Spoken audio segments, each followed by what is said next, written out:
السلام علیکم every one. آج ہم آپ کو کلاس 9ویں کا چیپٹر 2 پڑھاتے ہیں، بہادر شاہ کا ہاتھی۔ اس کے شاعر میر واقر علی دہلوی ہیں۔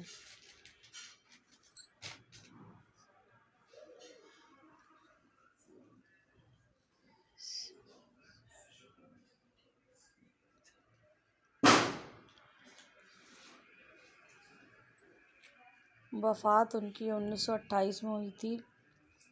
میر واقر علی دہلوی دلی کے آخری داستان گو تھے۔ وہ داستان سنانے دور دور جاتے تھے، راجاؤں اور نوابوں کے دربار میں بلائے جاتے تھے۔ وہ ریاست پٹیالہ میں داستان سنانے کے لیے ملازم رہے۔ پٹیالہ سے دلی آ گئے۔ دلی میں املی کی پہاڑی پر ان کا گھر تھا۔ سنیما کے رواج نے داستان گوئی کے فن کو متاثر کر دیا، جس کی وجہ سے ان کی عمر کا آخری حصہ غریبی میں بسر ہوا۔ داستان گوئی انہیں ورثے میں ملی تھی۔ وہ اپنے نانا میر پیڑا کے شاگرد تھے۔ شاہد احمد دہلوی نے لکھا ہے کہ میر صاحب وزن اور رزم کو اس انداز سے بیان کرتے کہ آنکھوں کے سامنے پورا نقشہ ہی آ جاتا۔ داستان کہتے جاتے اور موقع بہ موقع ایکٹنگ کرتے جاتے۔ ہر علم کا انہوں نے باقاعدہ مطالعہ کیا تھا۔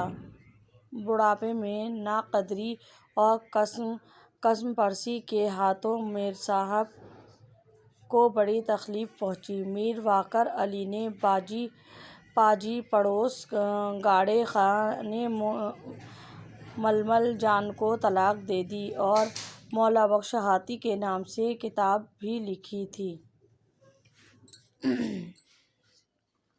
بہادر شاہ کا ہاتھی۔ مولا بخش اتنا اونچا ہاتھی تھا کہ اس کے قد کے برابر ہاتھی نظر سے نہیں گزرا۔ جب اس پر آماری کسی جاتی تھی تو وہ دہلی کے کسی دروازے سے نکل نہیں سکتا تھا۔ وہ چاروں گھٹنے ٹیک کر شہر سے باہر جاتا تھا اور اسی طرح اندر داخل ہوتا تھا۔ آخر بہادر شاہ بادشاہ نے لاہوری دروازے کو توڑ کر مولا بخش کے واسطے اتنا اونچا کروایا کہ میں آماری کے گزر جائیں۔ اکبر شاہ ثانی کے زمانے میں ایک سوداگر مولا بخش ہاتھی کو لایا تھا۔ اس کے فعلیبان بخارا کے لیے ایک سید تھے، کیونکہ کسی اور شخص کا بادشاہ کی طرف پیٹ کرنا بے ادبی تھا۔ بہادر شاہ نے فعلیبان کو محبت خاں کا خطاب دیا اور جاگیر بخشی۔ ایک روز مولا بخش مستی میں آ کر بے قابو ہو گیا۔ سید صاحب کو غافل پا کر اس نے انہیں سونڈ میں لپیٹ لیا۔ پھر اس نے ان کی ایک ٹانگ اپنے پاؤں کے نیچے دبا کر اور ایک سونڈ میں پکڑ کر انہیں زندہ چیر ڈالا۔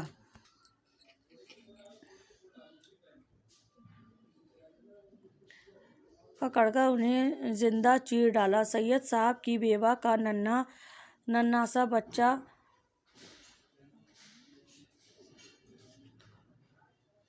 2.5 برس کا اس کی گود میں تھا۔ بے چاری خاوند کے غم میں روتی پیٹتی آئی اور اپنے بچے کو مولا بخش کے آگے ڈال کر کہا، لے موئے، اس کو بھی مار ڈال۔ اس وقت تک مولا بخش کی مستی اتر چکی تھی۔ اس نے بچے کو سونڈ سے پکڑ کر اپنی گردن پر بٹھا لیا۔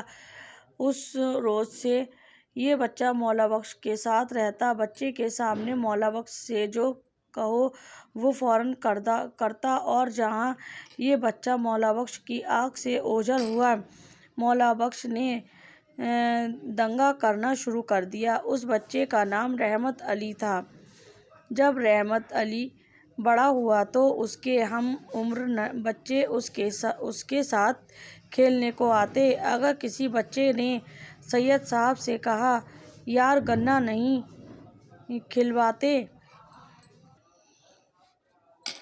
تو سید صاحب مولا بخش سے کہتے کہ مولا بخش ہمارے یار کو یاری دو۔ مولا بخش گنا چھیل کر جس بچے کو سید صاحب دیتے، سید صاحب کہہ دے دیا کرتا تھا، مولا بخش پر سواری کرنے اور گنوں کے لالچ سے لڑکے تمام دن وہیں جمع رہتے۔ کوئی لڑکا کہتا، مولا بخش یار چڈی دلواؤ، تو یہ اپنی سونڈ پر اس سونڈ پر سے یا پاؤں کو ٹیڑھا کر کے اس لڑکے کو اوپر چڑھا لیتا تھا۔ جب لڑکے زیادہ ہوتے اور ان میں سے کوئی کہتا، مولا بخش یاری آئے، تو مولا بخش گنا چھیل کر سونڈ میں لے لیتا اور تمام لڑکوں کی نظر بچا کر اس لڑکے پر گنا پھینک دیتا تھا۔ جب چڑکٹا مولا بخش کو روٹی دیتا تو وہ ہر نوالے میں سے ایک کنارہ روٹی کا اپنے باج سے باہر نکال دیتا تھا۔ جو بھی لڑکا پاس کھڑا ہوتا تھا تو دوڑ کر اس ٹکڑے کو پکڑ لیتا تھا۔ ہاتھی کی روٹی 2-3 انچ موٹی ہوتی ہے، بچے اس کو زبر کر کے توڑتا اور مروڑتا، غرض بے ہزار دقت جب ٹکڑا اس کے ہاتھ آ جاتا تو بچہ وہ ٹکڑا لے کر بھاگ جاتا۔ اس وقت مولا بخش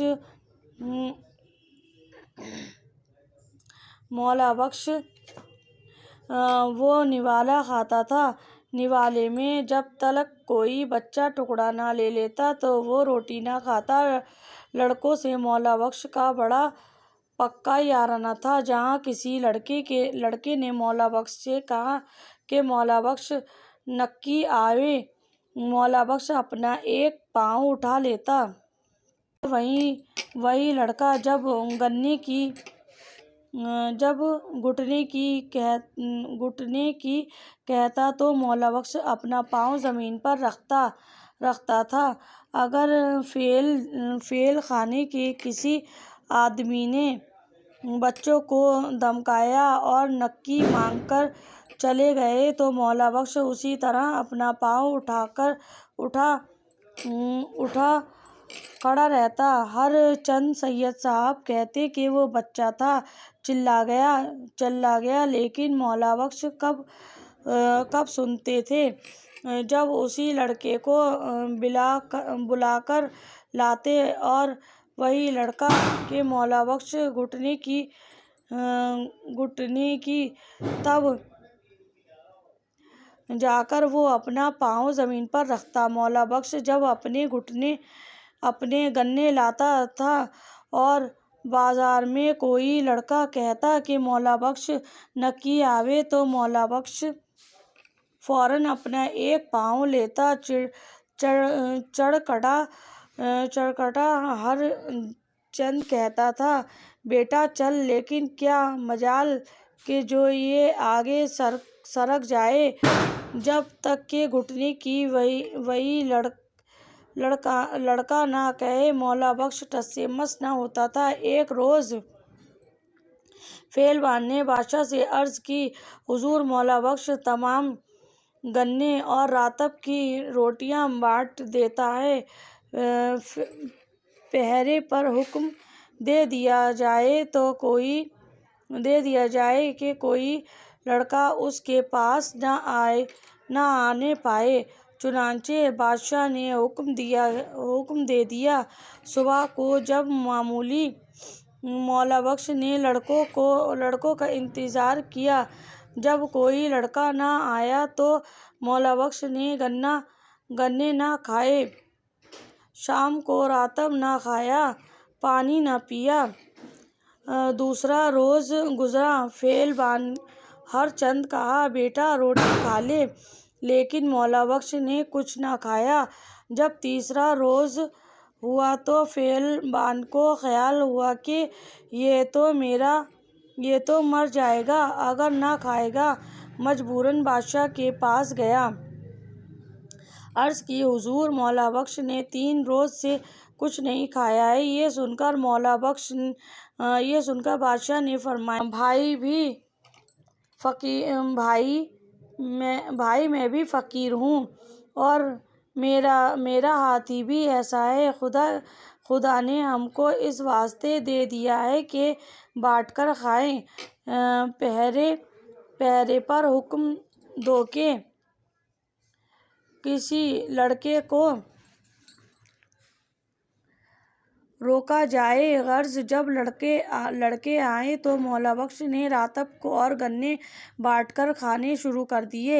مولا بخش جب بادشاہ کے روبرو آتا تھا تو دونوں گھٹنے ٹیک کر اور سر جھکا کر سلام کرتا تھا۔ اس کی مستک اتنی بلند تھی کہ سید صاحب اوپر بیٹھے ہوئے دکھائی نہیں دیتے تھے، اور جب بادشاہ سوار ہوتے تھے تو نہایت ادب سے سرنگوں چلتا تھا۔ سوال نمبر 1، الفاظ معنی۔ اماری ہاتھی کی پیٹھ پر ایک کرسی باندھی جاتی ہے جس پر آدمی بیٹھ جاتے ہیں۔ میں 7 راتب جانور کا کھانا، فیل، ہاتھی، جاگیر، بادشاہ کی طرف سے عطا کی گئی زمین، غافل، بے خبر، سرنگوں، سر جھکائے ہوئے۔ سوال نمبر 1، بہادر شاہ نے لاہور دروازہ کیوں توڑوایا تھا؟ جواب، مولا بخش اتنا اونچا تھا کہ وہ لاہوری دروازے سے نکل نہیں سکتا تھا، اس لیے بہادر شاہ نے لاہوری دروازے کو توڑ کر اونچا کروا دیا۔ سوال نمبر 2، مولا بخش کے پاس بچے کیوں آتے تھے؟ جواب، بچے گنے کھانے، ہاتھی پر سوار ہونے اور اس کے ساتھ کھیلنے کے لیے آتے تھے۔ سوال نمبر 3، ہاتھی کی روٹی کیسی ہوتی تھی؟ جواب، ہاتھی کی روٹی 2-3 انچ موٹی ہوتی ہے۔ سوال نمبر 4، مولا بخش نے کھانا کیوں بند کر دیا؟ جواب، فیل بان نے بادشاہ سے کہا تھا کہ مولا بخش تمام گنے اور آتپ کی روٹیاں بچوں کو بانٹ دیتا ہے۔ یہ حکم دیا جائے کہ کوئی لڑکا اس کے پاس نہ آئے۔ چنانچہ ہاتھی کے پاس نہیں گیا تو بچوں کو نہ دیکھ کر مولا بخش نے کھانا بند کر دیا۔ سوال نمبر 5، بادشاہ اور مولا بخش میں کون سی باتیں ملتی تھیں؟ جواب، بادشاہ اور مولا بخش دونوں ہی مزاج کے اعتبار سے درویش یعنی فقیر تھے۔ دونوں دوسروں کو بانٹ کر ہی کھاتے تھے۔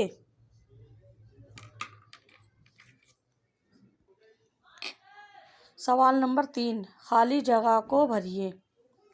مولا بخش چاروں گھٹنے ٹیک کر شہر سے باہر جاتا تھا۔ فیل بان بخارا کے شہر کے تھے۔ ایک روز مولا بخش نے مستی میں آ کر فیل بان کو مار ڈالا۔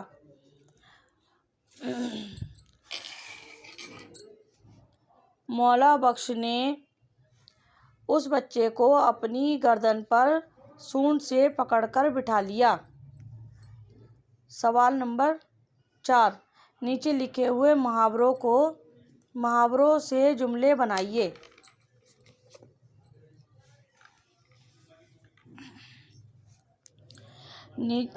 آنکھ سے اوجھل ہونا یعنی کہ نظر سے دور ہو جانا، یعنی کچھ بھی ہم بنا دیں گے، اس کا نظر سے دور ہو جانا یعنی کہ آنکھ سے اوجھل ہو گیا، یا ٹس سے مس نہ ہونا، اپنی جگہ سے نہ ہلنا۔ سچ بات پر کوئی بھی ٹس سے مس نہیں ہوتا ہے۔ نظر بچ کر نکل جانا، کوئی غلط کام کر کے انسان نظر ہی بچاتا ہے۔ نیچے لکھے ہوئے لفظوں کے متجات لکھیے۔ بلند کا ہو گیا پست، غافل کا ہوشیار، بے قابو کا قابو، سربلند کا سرنگوں، صبح کا شام۔ عملی کام، اسم کی جگہ استعمال ہونے والے لفظ کو ضمیر کہتے ہیں، مثلاً اس، وہ، تم، میں، ہم وغیرہ۔ اس سبق 5 ایسے جملے لکھیے جن میں سے کسی ضمیر کا استعمال کیا جاتا ہو۔